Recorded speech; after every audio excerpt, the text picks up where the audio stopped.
നിങ്ങളെന്താ കളിക്കുക? ആ പാറയുടെ മേളിലേക്ക് കാർ കയറിപ്പോയി. It's impossible. ഇനി ഒരു തിരിച്ചുവരവ് പോലും സാധ്യമായിരിക്കില്ല എന്ന് സ്ഥലനിവാസികൾ ഭയത്തോടെ ഉറപ്പു പറയുന്നിടത്തേക്കാണ് ടാറ്റ ഹാരിയർ EVയുടെ യാത്ര.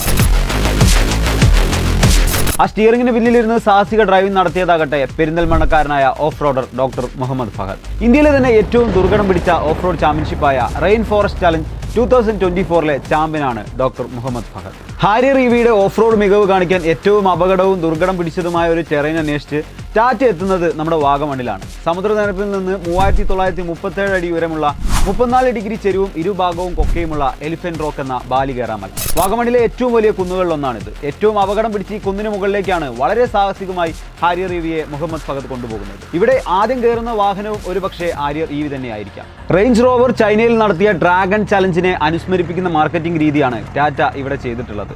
3 സ്റ്റേജുകളിലായിട്ടാണ് അപകടം പിടിച്ച് ഈ മാർക്കറ്റിംഗ് ടാറ്റ ഒരുക്കിയത്. ദ മൈൻഫീൽഡ് എന്ന ഉരുളൻ കല്ലുകൾ നിറഞ്ഞ സ്റ്റേജ്, അപകടം പിടിച്ച ദ റിഡ്ജ് എന്ന സ്റ്റേജ്, 34 ഡിഗ്രി ചെരുവിലൂടെ മുകളിലേക്ക് കയറുന്ന ദ ബീസ്റ്റ് എന്ന സ്റ്റേജ്.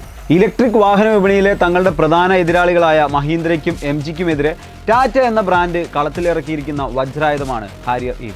വളരെ വ്യത്യസ്തമായിട്ടുള്ള, വളരെ യുണീക്കായിട്ടുള്ള, അഡ്വഞ്ചറസ് ആയിട്ടുള്ള ഈ ഒരു മാർക്കറ്റിങ്ങിനെ പറ്റി നിങ്ങളുടെ അഭിപ്രായം എന്താണെന്ന് കമന്റ് ചെയ്യുക.